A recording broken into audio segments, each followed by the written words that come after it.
Assalamualaikum warahmatullahi wabarakatuh. Nama saya Trianovita dari kelas 12 IPS 3. Di sini saya akan menjelaskan materi dari pelajaran ekonomi, yaitu tentang akuntansi sebagai sistem informasi.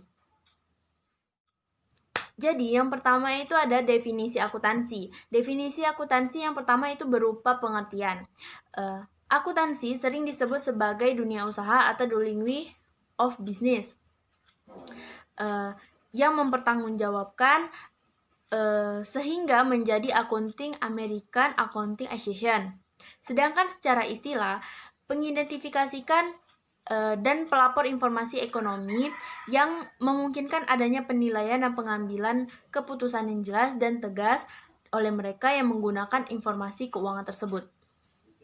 Sedangkan menurut Charwagen dan kawan-kawan dalam bukunya Accounting didefinisikan yang berupa dalam teks berbahasa Inggris dan terjemahannya yaitu akuntansi dapat didefinisikan sebagai suatu sistem akuntansi yang menyediakan laporan tentang aktivitas ekonomi dan kondisi perusahaan kepada para pemangku kepentingan.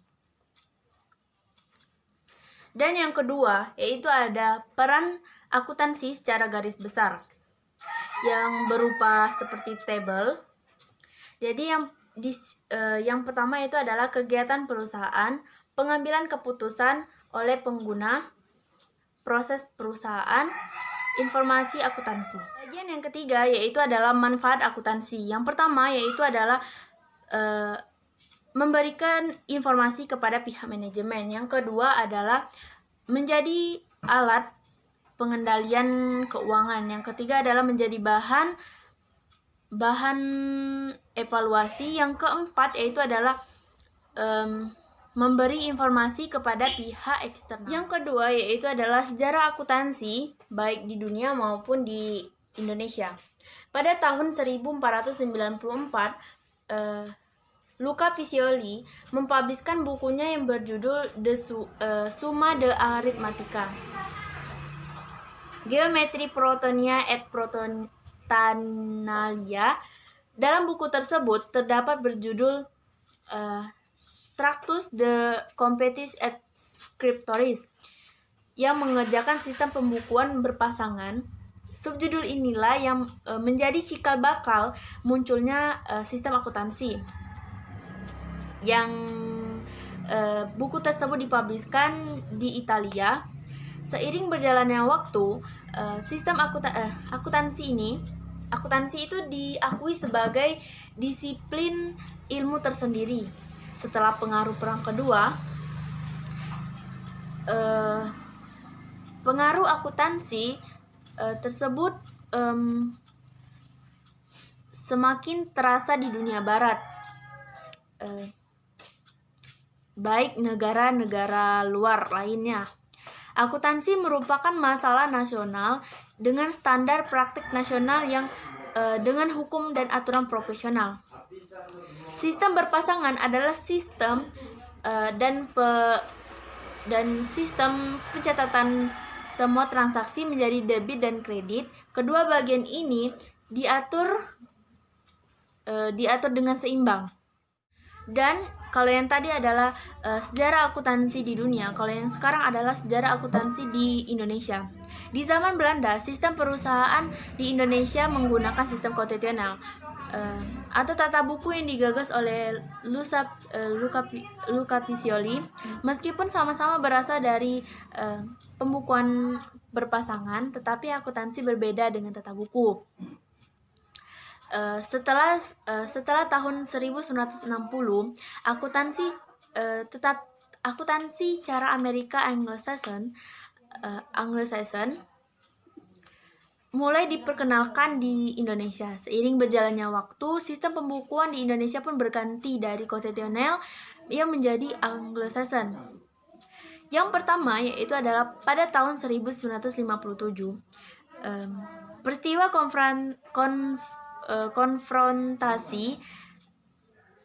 konfrontasi banyak para pelajar di Belanda ditarik studinya ke negara-negara termasuk Amerika.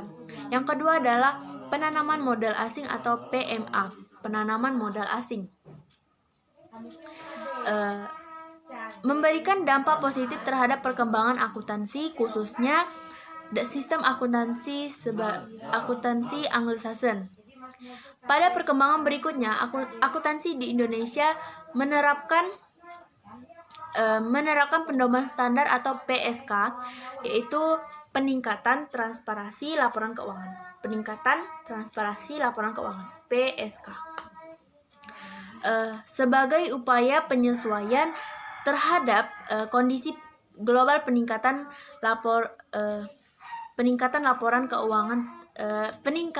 transparansi laporan keuangan. PSK. Yang ketiga adalah pemakai informasi akuntansi.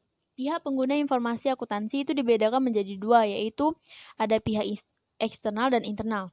Pihak internal adalah pihak yang berhubungan langsung oleh operasi perusahaan atau pemimpin perusahaan atau kepala yang menggunakan informasi akuntansi. Sedangkan pihak eksternal adalah pihak yang berkepentingan dari hasil-hasil yang dicapai oleh perusahaan. Pihak eksternal terdiri dari berbagai pihak, yaitu perusahaan kreditor, pelanggan, badan pemerintah, dan masyarakat. Yang selanjutnya adalah menyediakan informasi kepada pemakai. Yang pertama adalah mengidentifikasikan pemakai. Yang kedua adalah mengevaluasi kebutuhan pemakai. Yang ketiga adalah merancang informasi akuntansi untuk memakai kebutuhan informasi pemakai. Yang keempat adalah menyiapkan laporan akuntansi untuk pemakai. Yang kelima adalah mencatat data ekonomi untuk pemakai usaha dan hal-hal yang terjadi pada perusahaan. Internal itu penggunanya pemilik manajer dan karyawan. Sedangkan kalau eksternal penggunanya adalah kreditor, pemerintah, dan pelanggan. Oke, masih sambungan yang tadi. Karakteristik pemakaian informasi akuntansi. Yang pertama yaitu adalah pimpinan perusahaan. Yang kedua ada pemilik perusahaan. Yang ketiga adalah kreditor. Yang keempat adalah pemerintah. Yang kelima ada masyarakat. Oke, masih sambungan yang nomor 3 tadi, yaitu adalah kualitas informasi akuntansi. Yang pertama yaitu adalah perbandingan antara manfaat dan biaya. Yang kedua itu dapat dipahami. Yang ketiga relevan. Yang keempat yaitu adalah perbandingan antara manfaat dan biaya. Yang ketiga adalah nilai prediksi. Yang keenam itu umpan balik. Yang ketujuh itu ada tepat waktu. Yang kedelapan yaitu dapat dibandingkan dengan konsisten. Selanjutnya yaitu adalah prinsip dasar dan konsep akuntansi. Yang saya akan jelaskan yang pertama adalah prinsip dasar dulu. Prinsip dasar ini ada dua poin. Ada 2 poin. Yang poin pertama yaitu prinsip dasar merupakan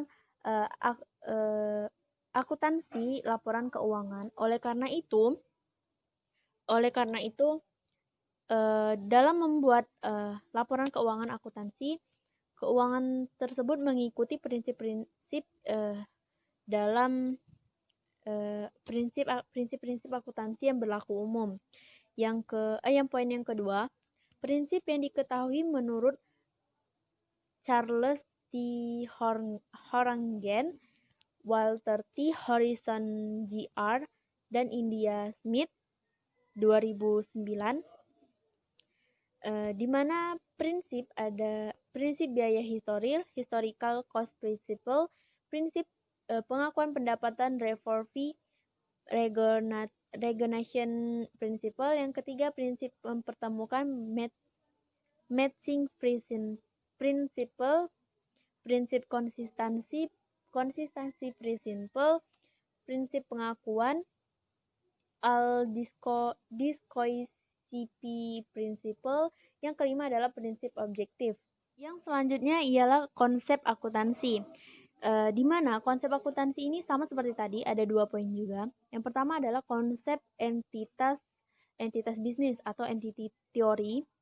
Satu unit usaha yang berdiri sendiri merupakan entitas usaha atau satuan usaha yang ketika data ekonomi perlu disiapkan.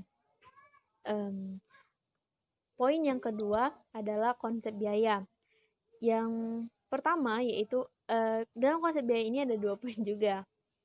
Yang pertama yaitu adalah konsep objektivitas atau objectivity concept yang mensyaratkan bahwa catatan dan laporan akuntansi harus didasarkan dengan catatan yang bersifat objektif. Yang kedua yaitu adalah konsep unit pengukuran atau unit of measure concept yang mensyaratkan data ekonomi dicatat dalam satuan mata uang. Oke, yang selanjutnya yaitu ada bidang-bidang akuntansi, di mana bidang-bidang akuntansi ini terdapat 9 bidang. Yang pertama bidang keuangan atau financial accounting. Yang kedua adalah akuntansi pemeriksa atau auditing. Yang ketiga ada akuntansi biaya. Yang keempat akuntansi manajemen. Yang kelima ada akuntansi perpajakan. Yang keenam akuntansi pemerintah. Yang ketujuh ada sistem akuntansi. Yang kedelapan ada akuntansi anggaran. Yang kesembilan ada akuntansi pendidikan.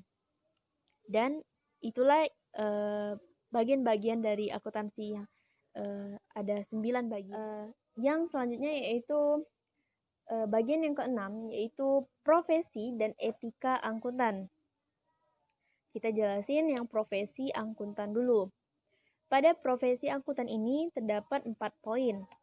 Yang pertama adalah akuntansi internal. Akuntansi internal ini dikenal juga sebagai akuntan manajemen atau akuntan perusahaan. Akuntan internal bekerja dalam suatu perusahaan atau organisasi yang bertugas untuk mencatat setiap transaksi keuangan dan menyusun laporan keuangan perusahaan tersebut. Selain itu juga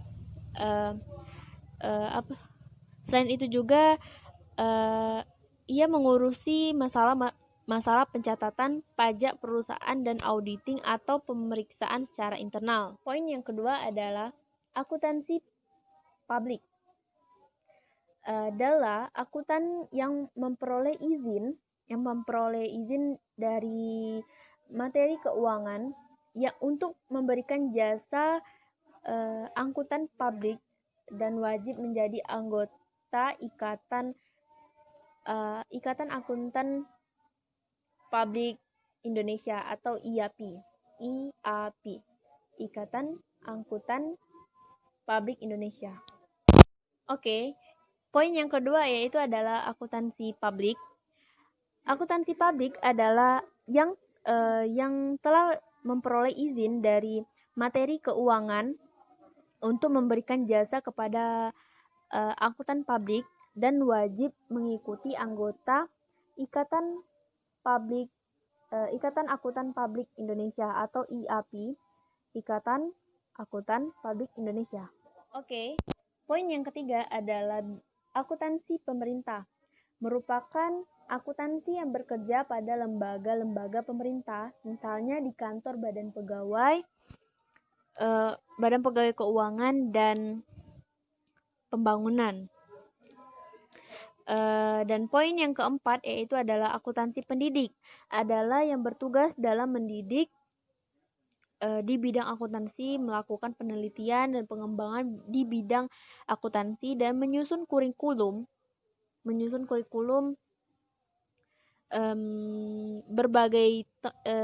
di berbagai tingkat satuan pendidikan. Secara sederhana dapat diartikan sebagai dosen atau guru yang mengajar mata pelajaran atau mata kuliah akuntansi. Next, yang selanjutnya yaitu etika profesi akuntan, yaitu ada 8 poin.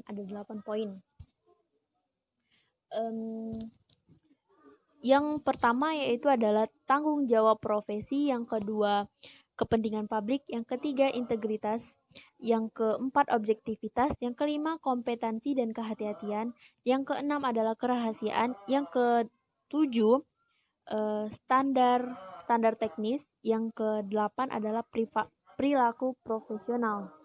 Dan ini adalah poin yang terakhir ya, dari bagian yang ke-6, bagian ke-6 tadi, yaitu prinsip dasar pelaku etis akuntan. Yang pertama yaitu adalah menghindari pelanggaran etika sekecil apapun. Yang kedua adalah menekankan pada reputasi jangka panjang. Yang ketiga yaitu ada siap menghadapi konsekuensi yang kurang baik apabila berpegang pada perilaku Oke, mungkin cukup sekian dulu video dari saya. Apabila terdapat kesalahan, saya mohon maaf. Kepada Allah, saya mohon ampun. Saya akhiri, wabillahi taufiq wal hidayah. Wassalamualaikum warahmatullahi wabarakatuh.